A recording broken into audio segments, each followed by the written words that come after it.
I begin today by acknowledging the traditional custodians of the land on which we meet today, and I pay my respects to their elders, past and present. I extend that respect to Aboriginal and Torres Strait Islander people here today. Procurement. It's not the most intriguing topic or popular banter around a dinner party. But when it does become the topic of conversation is when you get headlines like these. Security contract linked to Victoria's failed hotel quarantine system is at the centre of a new investigation. Victoria's Auditor-General will be investigating whether probity rules were followed when the Andrews government handed out multi-million-dollar contracts to security firms. Rotten rail boss accused of topping up more than his train ticket and railroaded by hard-working detectives with phone taps, raids and secret cameras. Victorian Ombudsman Deborah Glass conducted the 7-month investigation. Now, I'm sure many of you have heard references to the Victorian Ombudsman. And in a moment, we're going to talk about the Victorian Ombudsman. Deborah Glass, thanks so much for coming in. Pleasure. Hello, I'm Alex Devick and I'm the Head of Communications, Engagement and Education for the Victorian Ombudsman. I welcome everybody to today's special webinar event featuring some of Victoria's key integrity and corruption agencies. Today's format will see our 3 key presenters do their presentations. At the end of the presentation, I will throw open the floor to you and you can ask questions of our panel. Now, while I recognise there's been much said in the press about the Ombudsman's and IBAC's joint investigation and now the public hearings, I please ask you to keep your questions relevant to today's topic of procurement. Feel free to also pop in your questions into the chat as we go along. Now, I'd like to introduce to you our first speaker, Victorian Ombudsman Deborah Glass. Thank you, and I join you today from beautiful Boonwurrung country. And let me first acknowledge that wherever we are for this seminar, we are all on the traditional lands of our First Peoples. I pay my respects to the elders of all First Nations peoples present today and acknowledge that the land we are on has never been ceded. This beautiful painting comes from the Torch charity, which supports Aboriginal prisoners, and it hangs in our conference room in Burke Street, which I haven't seen for a while. Now, well over 1,000 people registered for this webinar, and it's great to know that so many people are interested in the topic of procurement. So I better make clear up front that that is the topic today: procurement and conflicts of interest. If we can have the next slide, thanks, Ben. If any of you are here to find out if the Premier will be called to give evidence to the IBAC hearings, I'm afraid you are going to be disappointed. But stick around anyway, learn something. Our tagline was, "Don't become the headline." And that is what the 3 of us will be addressing today from our different perspectives. So let me start by putting those perspectives into context. All 3 of us are well known for generating headlines. The Ombudsman almost invariably slams. We all issue scathing reports. But all 3 of us have a prevention and education focus to improve the culture and operations of the public sector, which you won't see in the headlines, but in many ways is more important. Our history is a bit different. The Auditor-General is by far the oldest of us, having been around since 1851, horse and buggies, while my office has been around since flared jeans were first fashionable. I'm not sure that's one of the first ombudsmen. We are both constitutionally independent officers of the Victorian Parliament. IBAC is not yet a teenager. By comparison, I haven't been around since 2013, but rapidly making up in headlines what's lacking in age. Sometimes it may appear unclear as to which of us does what. Broadly speaking, this diagram sums up our key focus areas, although the boundaries between the 3 of us are rarely clear-cut. For example, the border between maladministration and corruption is frequently unclear, and cases occasionally bounce between my office and IBAC like ping-pong balls as evidence unfolds. But at a practical level, we aim to agree which of us is best placed to deal with the matter. All of the cases I'm going to be describing today were originally referred by IBAC as public interest disclosures. In several of them, we also engaged with the Auditor-General's office, and some of them included recommendations for Auditor-General's audits. So I hope that also helps to explain our respective roles. One thing we all have in common is the work we do when procurement goes wrong. Everybody in the examples I will describe, and the many others I deal with that don't become public reports, failed what I would describe as conflicts of interest 101. We get allegations of conflicts all the time. Nepotism is a common one. They're not always justified, and sometimes the people we investigate feel aggrieved that they're being investigated at all. I say this to make the point that perceived conflicts can be as damaging as actual ones and need to be managed just as well. So let's take a look at some cases. This was in fact the first case I was involved with when I started as Ombudsman back in 2014. That it involves issues of procurement that we still see today highlights how far we have to go to educate all public servants on this matter. The investigation found an ongoing failure by the Office of Living Victoria, set up as Victoria's water agency back then, to comply with Victorian government procurement policies. The agency had been set up with senior people who did not come from a public service background, who plainly thought rules didn't matter. The underlying philosophy appeared to be that it had to crash through bureaucratic resistance to its reform agenda, and that public service processes would stymie effective and timely change. The investigation found multiple breaches of procurement rules, including contract splitting, contracts signed without competitive tenders, or no contracts at all. The CEO then claimed he had legal advice that the agency was not obliged to comply with Victorian Government Purchasing Board policies. The department disagreed, but whether or not the agency was legally bound to comply with best practice, it was disturbing that its CEO should assert these policies were optional. A week after I provided my final draft report, the Office of Living Victoria was abolished. My first slam was in fact a bucket, exemplified by this last headline. Moving on to more familiar agencies, local councils. Sometimes my office deals with a series of cases that individually say little, collectively tell a significant story. This case comes from a report in 2016 into the misuse of council resources. It involved a council officer who bought machinery and equipment with council funds for private use. This council officer, who worked in a depot far, far away from head office, had a hobby, restoring old cars. He bought a sandblaster and attachments for $1,200 in 2 bundles to avoid it being placed on the asset register. When he was queried about the council's need for a sandblaster, he said it was to clean ticket machines. But the council had ticket machines for years and never used a sandblaster, and in fact, most maintenance was outsourced. There's no need for it at all. In interview, the officer admitted using the sandblaster for private use. I said in that report that the amounts involved are not huge in comparison with other corruption scandals, but it is precisely the fact that they do not involve big sums that makes the wrongdoing so pernicious. Local officials who either do not recognise that their conduct is wrong, but see it as a perk of the job, or who think they can get away with it because no one will notice. And all too often, people do not notice, and the risk escalates of a minor misuse of public funds becoming a major one. Small private misuse can become a large public scandal.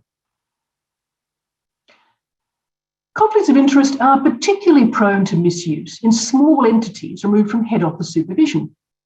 This case was an investigation into the long-time sexton of a cemetery trust.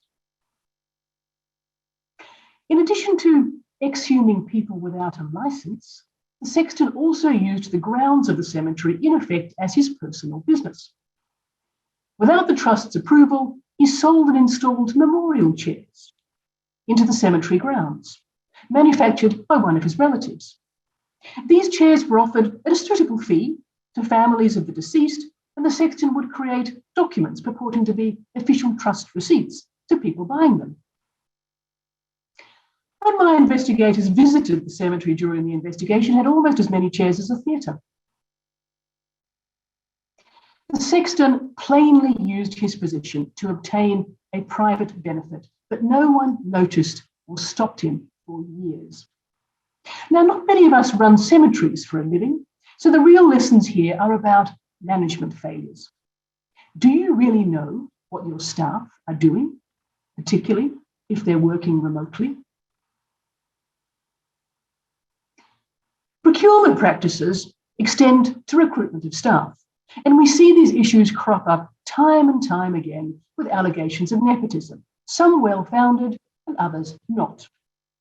My next case, tabled in 2020, involves a local council where the perception that senior staff, including the CEO, were hiring their friends had resulted in my office receiving 8 separate complaints about the council over a 15-month period.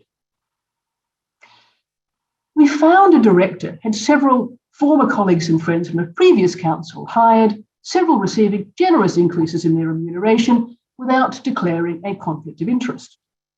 The chief executive had advanced a friend and doubled her salary. In all of these instances, the argument put was about the need to get the best person for the job, usually in a hurry, and the need to get the job done. These things may all have been true, and not all the allegations we've found were justified. But processes exist for good reasons, including to mitigate perceptions of favouritism and improper practice. Conflicts of interest are common, especially in the upper echelons of local government, where it seems everyone knows everyone, and are not inherently a bad thing, but they must be openly declared and managed. In that investigation, I concluded it was not surprising council staff became genuinely concerned that senior officers were employing their friends. And it is a poor look for any agency that such a view should flourish. Senior officers must lead by example. They set a culture in which demonstration and acceptance of poor practice can become the norm. Poor management of conflicts of interest, actual or perceived, deliberate or otherwise, leaves an organisation vulnerable to charges that can fundamentally damage its integrity. My most recent case, tabled earlier this year, involved a council officer we called Mr. M, a well-paid senior member of IT staff for over 2 years. He was able to award IT contracts worth over $1 million to one of his own private companies. He used other companies he controlled to provide unfavourable quotes to give the appearance that rules had been satisfied. He never declared any conflicts in these processes, including when prompted by a form. His personal company became a successful tenderer for a major contract despite not meeting at least one of the mandatory requirements. There should have been red flags if anyone had read the documents. The tender attached to an OH&S policy copied from another industry containing plainly irrelevant references to windmill maintenance. He told us he saw these matters as just a formality. He didn't take signing the form seriously. He didn't at the time think he was doing anything wrong. Once again, lax oversight came into the frame. Even the best practices cannot eliminate all bad apples, especially if they seek to deceive. But better oversight, picking up on obvious red flags, would have meant he could not manipulate council processes for so long and at such cost. So, how do you avoid becoming the next headline? Well, it would help to know what good practice looks like. Knowing the requirements, This applies to all staff and all managers involved in procurement activities. And this includes recognising the risks in using complex labour hire arrangements and engaging contractors. They need the same induction as employees about their conflict of interest obligations. You need to ensure that all parties know the potential consequences of failing to comply. Active oversight, checking in on your staff to see that requirements are followed, such as tender evaluation panels and due diligence. And basically, make sure you know what your staff are up to. And most important of all, ethical culture. Leaders and managers need to model best practice and an ethical workplace, making it clear poor practice will not be tolerated. You need to ensure that employees know how to raise concerns about improper conduct and explain how reports will be handled, including managing confidentiality.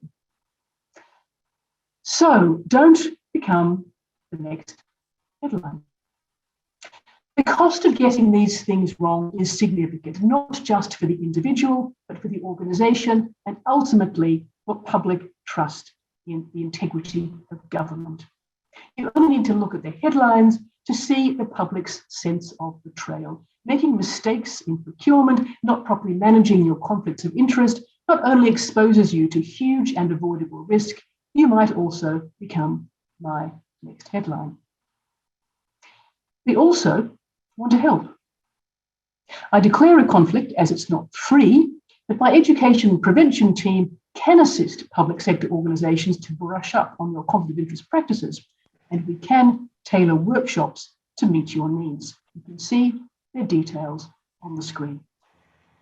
I will now pass you back to Alex.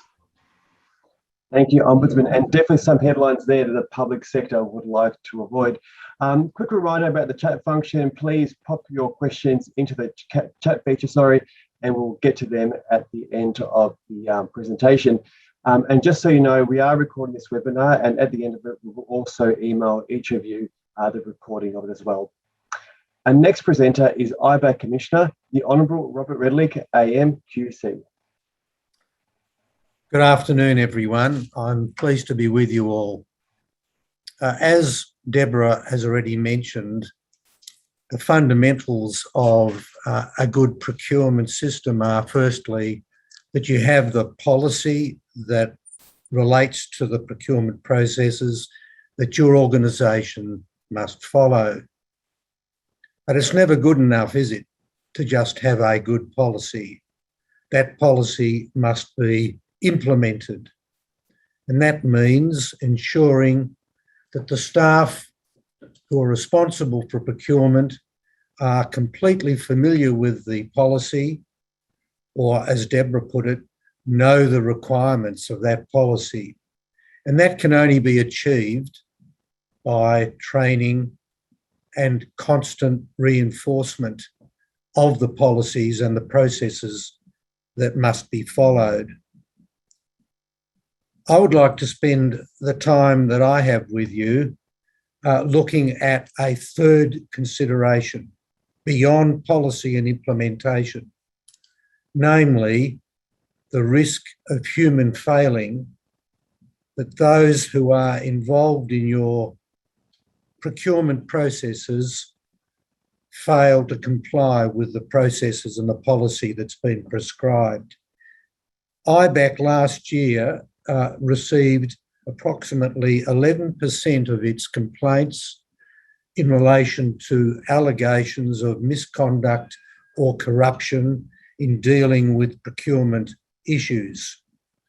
In all of those cases, IBAC was concerned with the issue of non-compliance by humans, by the staff of the organisation who had a responsibility in relation to the procurement process.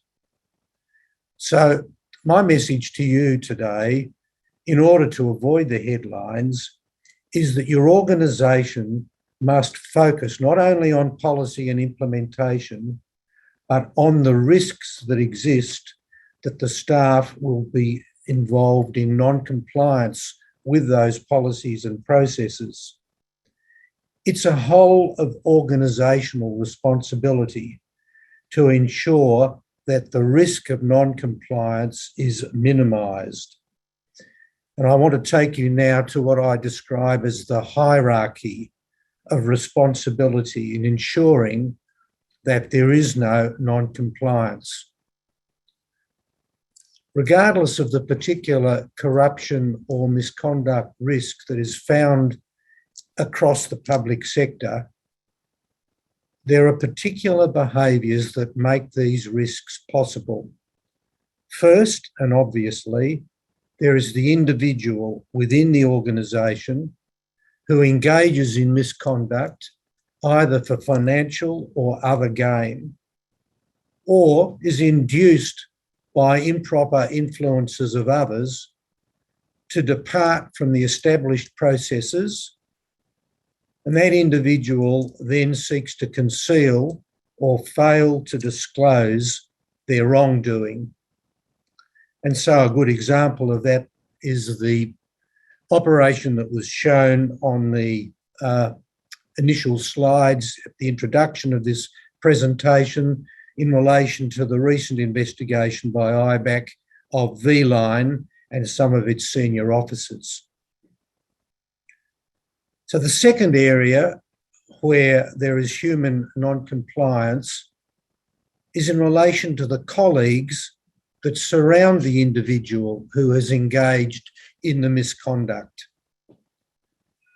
It's been frequently the experience of my commission that those who surround the person engaged in misconduct, or who either know about it or suspect that it is occurring, are reluctant or unwilling to report that misconduct, whether through misguided loyalty, fear of being punished, or suffering some recriminations as a consequence of the role that they have played. In some contexts, we talk about it as willful blindness, turning a blind eye to what is going on around you.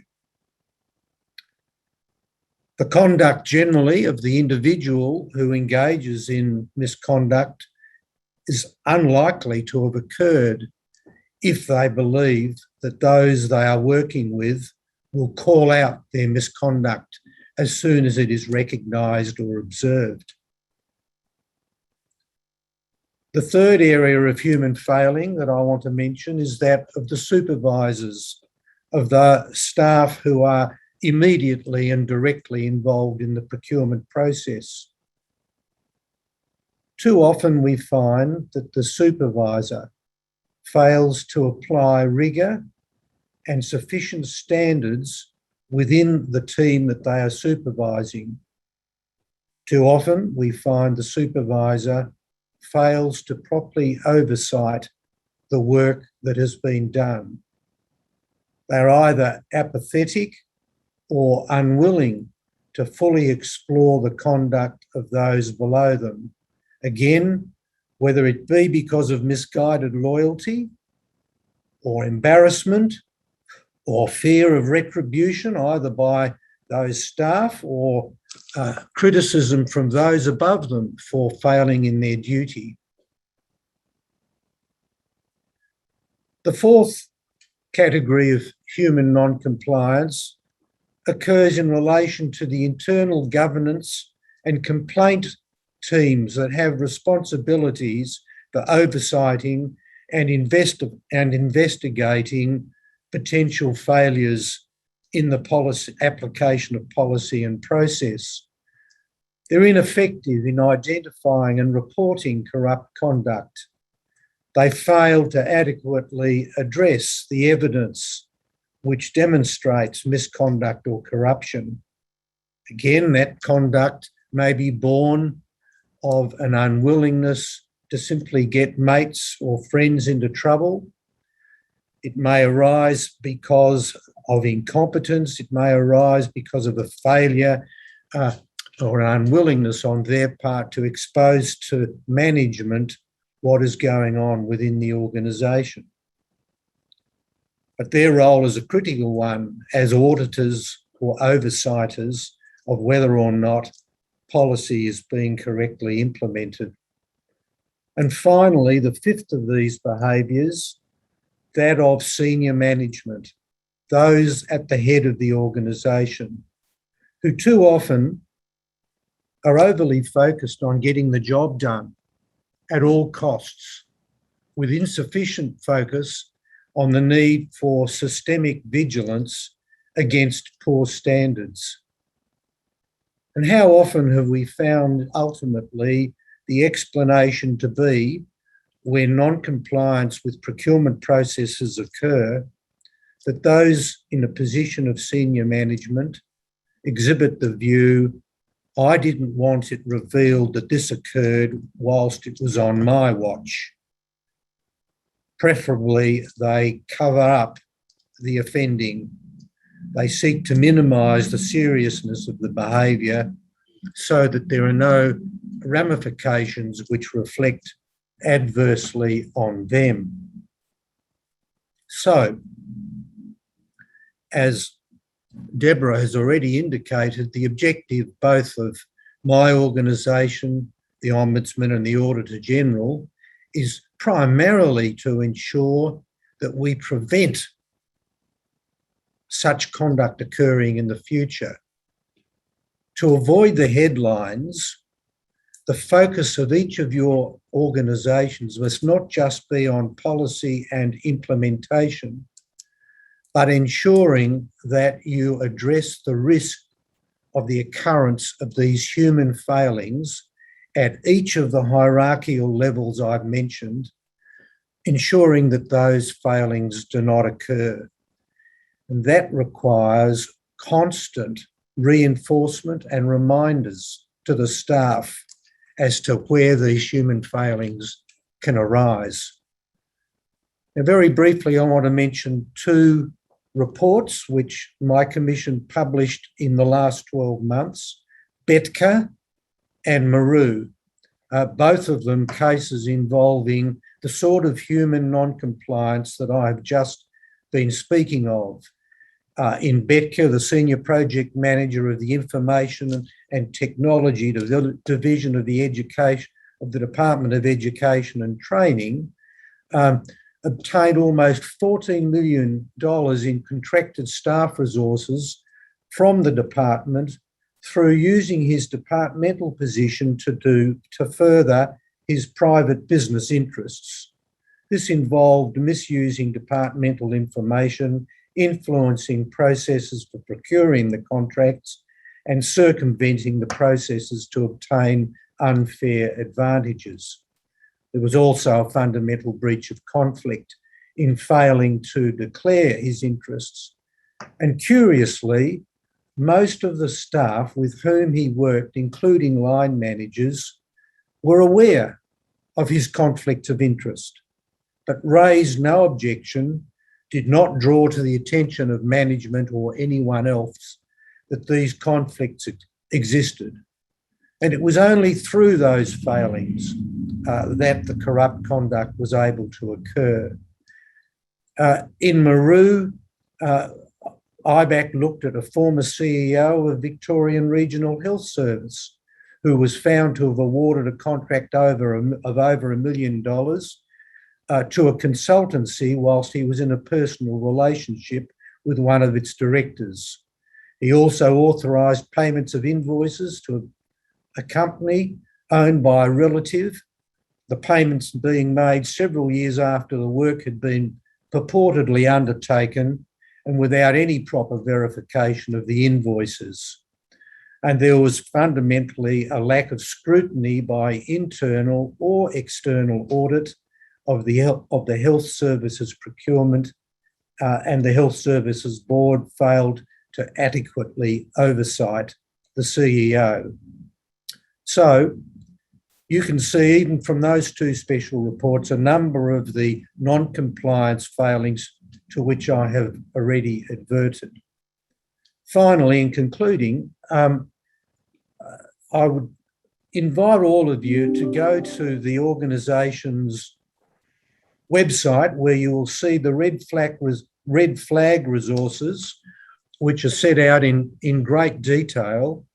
And you'll see on the screen, the slide now put up on the screen, how the undue influences and masking behaviours in the 5 areas that I've adverted to occur in each of the stages or phases of a procurement process.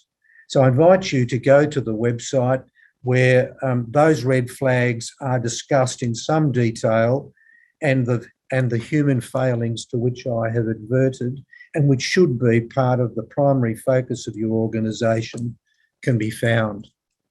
Over to you, Alex.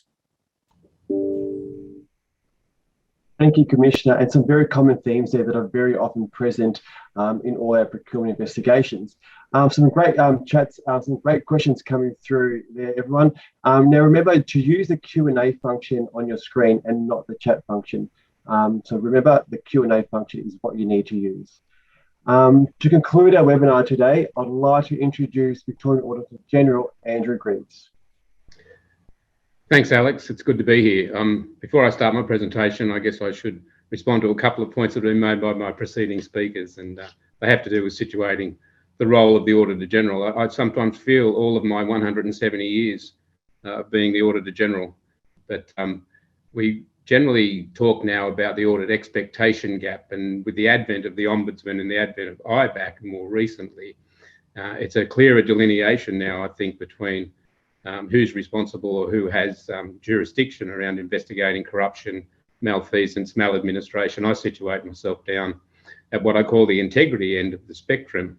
And while I don't diminish at all or dismiss any kind of fraud or corruption, I'm as much interested in making sure that if I'm going to go and spend $172 million on PP&E during a crisis, that that $172 million is well spent. So I have a bit of a value for money perspective. But I think what you'll find is when I'm looking at things, I might be looking at them through the lens of efficiency and effectiveness. I'm also mindful of issues of probity, waste and non-compliance. So in my session, what I thought I'd do is draw some of the threads from the previous speakers and take more of a systems approach. So I want to focus on how you can understand, evaluate and strengthen your own internal processes and systems to prevent these issues arising, or if they do arise, to detect them and remediate them as soon as practicable after they are found. So I'll do this through the lens of internal control using kind of a systems approach. So what is internal control? Pretty boring, dry subject, but we all have internal controls in our organisations. They are simply the things that we do and the way that we are organised and resourced to help us achieve our organisational objectives.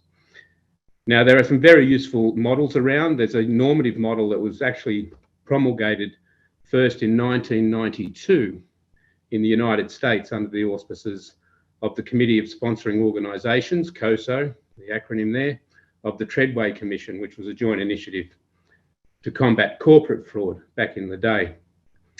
This COSO framework is split into 5 elements as are listed on the slide. And below each of those 5 elements, it draws out a number of features. But before I dive into each element in my preso, I thought I'd just expand on what the objectives of an internal control system are. And in the Victorian context, in particular, this COSO framework for state government agencies is actually baked into the standing directions that are issued by the Minister for Finance and the supporting instructions. So Direction 3.4 specifies that the accountable officer must establish an effective internal control system in relation to financial management, performance, sustainability, but including financial, operational and compliance controls. And then it specifies these 4 objectives. But more so, Instruction 3.4 actually lists the 5 elements of COSO that are on the slide pack there. So it would be wise, I think, for all of us involved in any part of our operations, but particularly those of us involved in procurement, to understand each of these 5 elements. So I'll start with control environment. And on Robert's slide, you saw, I think it was the 5th point about the leadership. So the control environment actually sets the tone for the organisation. It influences the control consciousness of the people in the organisation. It's actually the basis of all other components of internal control, providing discipline and structure. The factors that we consider, they're listed on the slide: integrity, ethical values, operational style of administration, delegation and assignment of authority, processes for managing people and also for developing people, and even reward and recognition frameworks, because reward and recognition frameworks in and of themselves can create perverse incentives. And I've seen this very much so when we look at reward and recognition for getting a clean audit report or having a good operating result. So this is really a foundational element. And so what I'd like to take you through now is some of what I call the red flags that relate to this control environment. The first one, and this is what Robert, I think, was alluding to, is the culture of the organisation, which is set at the top of the organisation. So we talk quite often about the tone at the top, and the control environment sometimes is really described at what is the tone set at the top of the organisation. So what I look for when I'm in an organisation, and when I'm talking directly to the executives or those charged with governance, including a board, if a board exists, is what is the executive known for? What is their attitude and behaviour towards control generally, towards due process, towards compliance? Do they see it as a hindrance or do they see it as an enabler? And there are some flags that speak to me about attitude. If I look at how well they resource their internal audit function, for example, and how they respond to and engage with both internal audit and external audit, whether they see it as a contestable engagement or something to be welcomed to improve. And you know, one of the things I look at as a measure for those of you who are interested is how long it takes them to actually implement recommendations. Do they pay any attention to the recommendations that are made, and do they act on them? Another part, of course, that would give me a red flag is the structure of the organisation. Quite often, and I'm talking the total organisation, but even the structure as it applies to procurement. I'm all for single point accountability. I like to have an alignment, a convergence of authority, responsibility, and accountability. I don't think you can have the two without the third. If you're made responsible for something and held accountable for it, you must have the appropriate positional and organisational authority. If you haven't got that alignment in your position, that in itself can also create some perverse incentives to act and behave outside the norms. But looking more broadly at things like organisational structures, quite often we find overly elaborate or unnecessarily complex structures that in fact do not mirror the lines of authority that really exist, and this can only blur accountability. If we've got blurred accountability and unclear responsibility, this can actually provide a screen for those who would seek to exploit that uncertainty. And when we look at setting authority, we can also see that sometimes authority can be too concentrated.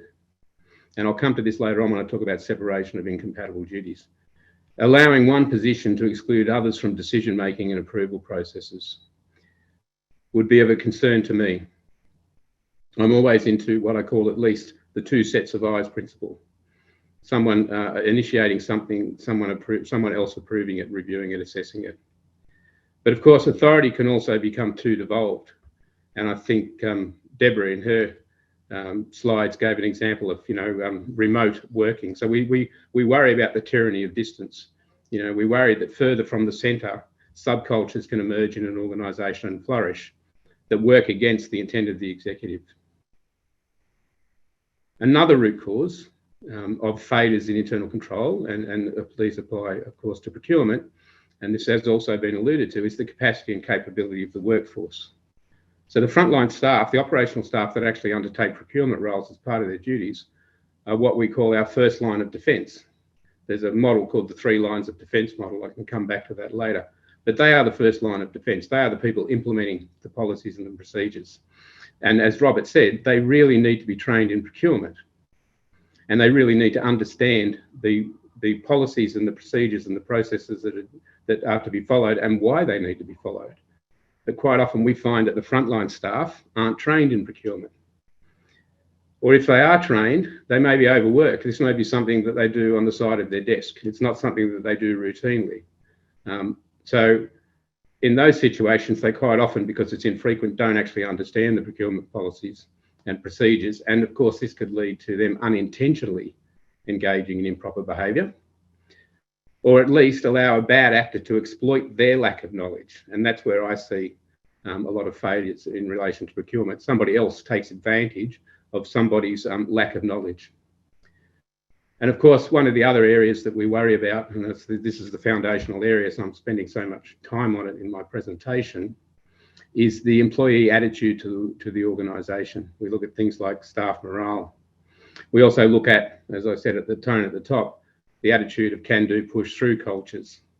Neither of them, bad morale or this kind of culture of let's just get the things done and let's not worry about process, in my experience, actually do us any favours. And you know, we have the fraud triangle and we talk about motivation and rationalisation, and I think there's a strong nexus quite often between morale or attitude of staff to the organisation and their desire to exploit the system, or at least to not bother with the processes and controls that they may seem as excessive or unnecessary. I think these things are highly correlated in my experience. The next element of the internal control framework that I want to talk about is risk management. So we're generally, most of us in the public sector these days are familiar with the process of risk management, identifying, assessing, treating risks and monitoring those risks. Of course, treating risks is another word for establishing controls. And this is all framed around the idea of setting the risk appetite for the organisation. And we want, obviously, organisations to be very clear about what their risk appetite is, for example, in relation to fraud and corruption in particular, but also in relation to things like achieving value for money. When we look at operational risk registers and organisational risk registers, we're finding that quite often they focus on operational risks, which is quite appropriate. What is the business there to do? What is the agency there to do? But they have less regard to the support functions or for support processes like procurement. I think I'd like to see a lot more fine-grained, nuanced analysis of the procurement risks, particularly organisations, or most government organisations have a very large part of their spend after employees is the procurement of goods and services. And I think given the materiality of that, it actually warrants a focus at the next level down of granularity of doing some risk assessments around the procurement function. And of course, the VGPB is taking very much a risk-based approach now to procurement. It's highly amenable to a very detailed analysis in terms of risk and complexity. These two things are interrelated. And it's the expectation, I think, of the VGPB that this will support a more strategic and efficient approach to procurement. But within that frame, I think in terms of the risk assessment, we don't just need to consider value for money in terms of issues like sourcing and market testing, but necessarily also probity and waste. Because where procurement processes lack probity, this all too often goes hand in hand with poor value for money outcomes, especially in those cases where private interests, as we've discussed, trump the public interest. On to the next slide. Thanks very much, Alex. We'll go to control activities. So what are control activities? Well, they are the day-to-day controls that you have that you'd be familiar with. They're required to get someone to approve something: authorisation, verification, reconciliations, performance reviews, and the one that I've got that I'll talk to you about, which is separation of duties. So a strong system of control has control activities that do two things. They first are designed to prevent the wrong thing from being done, or if you want to put a positive spin on it, make sure the right thing is done in the first place. So we talk about preventative controls. But we know that sometimes through human failing, unintentional and potentially intentional, that things do go wrong, and therefore you want a set of detective controls that pick things up when things have gone awry and correct them as quickly as you can. In all things balanced, I think we have to bring some pragmatism into this equation. An internal control system costs in real dollars. It really costs, and you really need to weigh up the cost and benefit of the control against the exposure or the consequences of the control failure. So, you know, we do all take a zero tolerance approach to fraud and corruption, but practically, I think what we find in our experience is it's prohibitively expensive to achieve zero, and more so, probably practically impossible, given that most internal control is predicated on some human intervention and some human engagement. We're not fully automated at the moment. We're not fully robotic. And maybe until we are, and even then we might not avoid it, people will always find ways around systems of internal control and exploit weaknesses. So the area of concern that I most have when I'm looking at procurement, and it has been mentioned, I talked about too much concentration of power in organisational structures, this concept of separation of duties, separation of incompatible duties. And quite simply, with my two sets of eyes principle, the person who wants to buy the thing shouldn't also be able to approve and the purchase of it and the payment for it. So we like to see a chain in procurement from purchasing, from the initiator being separate from the person who authorises the purchase, and that's separated from the person who actually reviews the invoice and approves the payment. And ideally in a large organisation, that person will be separate from the person who actually makes the payment. And that way through that chain, you've got a set of eyes checking the other to ensure that due process has occurred. In fact, when you get into that central finance area, I mentioned the operational people being the first line of defence, they become the second line of defence. So I can see time is against me, so I should move forward, I think. I just wanted to touch lastly on monitoring and review activities, because this was something that Robert also mentioned as a failure. This second line of defence and the third line of defence being internal audit are really important in any system of internal control, as is applied to procurement and every other activity of the organisation. And what I'm most concerned with these two lines of defence, when we get to the red flags there, is that we see that they're not resourced, or that the programs that they set up and that are approved are deferred or ceased. And we see compromising the independence of the internal auditing function, trying to get the internal auditors involved and engaged in the operational end of the spectrum. So they are red flags that I look out for, particularly in the context of procurement. So if I want to sum up, I didn't touch on information systems and communication, and I've mentioned this idea of artificial intelligence, and as these systems become more sophisticated and we have things like smart contracts and Bitcoin, these may serve to prevent or better detect anomalous patterns of behaviour, let's call them, and isolate transactions for human investigation. But they alone will not be the antidote, nor the panacea for fraud and corruption. And what I would put to you, it's only by considering the totality of the control framework, those 5 elements, and how each of them interact, that you'll have the best chance of staying off the front pages. Thanks, Alex. Thank you, Auditor-General. And wise advice on the separating of duties, it is bringing many people unstuck. Thank you all for your questions. We'll get through as many as we possibly can. I'll kick it off. Ombudsman, there's one here for you. In small government, resources are very limited, and this is used as an excuse to not resource governance, procurement, and management risk properly. What advice do you give to officers who see poor decision-making and red flags and want to improve governance and management of risk, but the workloads are so extreme it feels impossible to do so? Well, I think that's a really good question. It's you may not be able to achieve the outcome you want. The reason we have whistleblower legislation, a public interest and public interest complaints, is to allow people to bring these kinds of issues to the attention of my office, to IBAC, and they can do so anonymously. You can do so with protections. The Act provides protections for whistleblowers. They may not be perfect, but they are, they are intended to safeguard against detrimental action. So my advice would be do the best you can within the environment you're in. But otherwise, if you're working in an environment with poor leadership and governance that tolerates bad behaviour, you may just not, and you can't achieve change, you may want to find another job.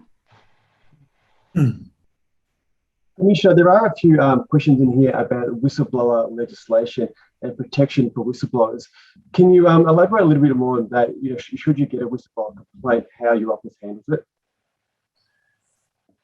Well, there's now extensive legislation that provides protection under the Protected Disclosure Act, and there are very significant constraints in terms of the agencies who investigate. to ensure that the disclosures that are made remain confidential and the identity of those who make disclosures are protected. And the Commission now has a responsibility for the overall implementation of that Act. And so we are on a very regular basis consulting with all of the public sector to ensure that in every area the protections that whistleblowers are entitled to receive is properly understood and is being properly enforced. Sure. Auditor-General, one here for you, I think it is. Our panels of IT equipment suppliers indicate that they have a staff discount offers that they can provide to our staff, allowing them to buy laptops at a discount. The offer will be made available to all staff on an equal basis. Our procurement department or ICT department will not be involved in the staff purchasing decision or support. Are we allowed to accept the staff discount offered by these suppliers? Gee, I take that on notice. To me, it doesn't pass the smell test initially, and I'll tell you why. Because it sounds like they've offered something. I mean, I'm not sure why that would have been included in the tender evaluation or the specification for getting value for money by the government. It seems to me, and it feels like, and this is this perception versus reality, kind of a bit of a sweetener. Well, hey, look, guess what? We can get discounts through this supplier for our staff. Isn't that a wonderful thing? But that shouldn't really be in the consideration of whether the agency is getting value for money. So I guess my first pass blush on that is I feel a bit uncomfortable about that from the perspective of the decision maker about setting up that contract and what was going through their thought processes about admitting that condition in the contract. I really like to separate out. I'm not really a big fan of staff being able to, buy excess equipment or avail themselves of something that the government's organised. I think staff, as private citizens, should go out and find their own discounts. And Auditor-General, while I've got you there, is it too late to complete a conflict of interest form at the approval stage of the preferred supplier you want to engage? Well, my advice is it's never too late to disclose a conflict of interest, even if it's after the event, because, and Deborah said it, not all conflicts, it's not necessarily the case that a conflict of interest is a bad thing. It's just that you don't want first you want to avoid the perception that there has been a conflict, and that in and of itself is problematic because that erodes trust in the decision-making process. But you also want to demonstrate that where there was a conflict, that your private interest didn't trump the public interest. Now, what it may mean, and particularly if it's before you've signed the contract, whoever reviews that might look at the process, decide that was tainted, and then have to redo the process. But so be it. I think from an organisational perspective, what we're saying here is you want to stay off the front page. You make sure you're acting according to Hoyle. But it may be that even at that late stage, before the final contract signing, if that was the question, that the person declares the conflict and someone can independently investigate that and establish that conflict didn't affect the decision making, and I therefore would expect that the management may be able to then conclude that they could continue. But you'd have to be really cautious because, we know that perception becomes reality quite often, and it's harder to sometimes argue against perception than it is against reality. Sure. And Ombudsman and Commissioner, this is probably one for both of you. What are the specific defining characteristics beyond mere poor behaviour that constitute corruption? Ombudsman, I want to start with you. I hoped I made clear in my presentation that the boundaries are really not clear. So IBAC obviously has a test in relation to corruption. The Ombudsman deals with maladministration, which is a kind of sub-form of corruption. It is still a form of corruption, but it is at the lower end of the spectrum, and it's not criminal. I don't investigate criminal matters, whereas as IBAC can. So so there is a definitional question there which you can't answer in the abstract. You look at the the circumstances, you look at what you have. And as I said also, sometimes things change. Things may appear to be very serious, and you look into them further and actually they're not. But I may hand over to the Commissioner for his thoughts on that. Well, the Act defines corruption as, in the end, having to constitute a, quote, relevant offence. So the conduct can't be pursued, the jurisdiction can't be initiated unless indeed the conduct, if it be proved, would constitute a relevant offence. But I need to immediately say that in a very significant portion of our investigations, we reached the conclusion that no crime has been committed. We're not permitted to express that conclusion. We express our findings of fact, but those findings don't demonstrate that a crime has been committed. But nonetheless, almost invariably, we identify environmental, cultural, policy, process issues which underlie the conduct that's been the subject of focus, which require redress. And I think for all of the agencies, I'm sure I speak on behalf of everyone, our primary objective is prevention, that from each incident that we examine, we're able to identify institutional failings or deficiencies which need to be addressed, regardless of whether or not the individual allegation has been made out. And that's certainly my primary focus. And this one's probably one for all of you. Given that all three of you investigate procurement, how do we know who to go to in the first place? Who wants to tackle that one first? Deborah? I'm happy to start with a sort of no wrong door approach. We're talking about potential whistleblower matters here. You can make those complaints to the Ombudsman. You can make them to IBAC. If you make them to the Ombudsman, we will assess them and we will send them to IBAC. I mean, IBAC ultimately is the clearinghouse for determining what is and is not a public interest or whistleblower complaint.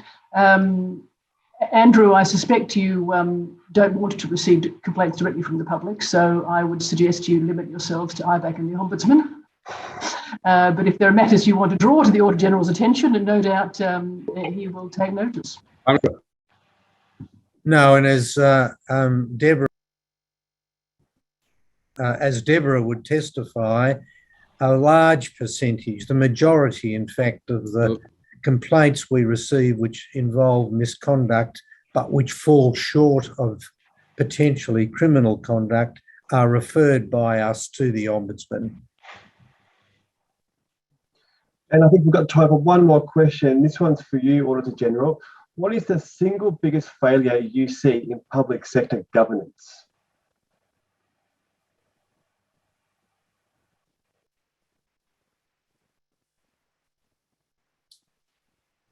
I think he's frozen, Alex. Oh. All right. No, we can move on. Well, that brings us to the end of today's special webinar. Thanks to our presenters, Victorian Ombudsman Deborah Glass, IBAC Commissioner the Honourable Robert Redlich QC, and Victorian Auditor-General Andrew Greaves. And thank you to all of you who have attended here today. We hope you walk away with a new procurement toolkit that will keep you and your agency from becoming the next headline. Enjoy the rest of your afternoon.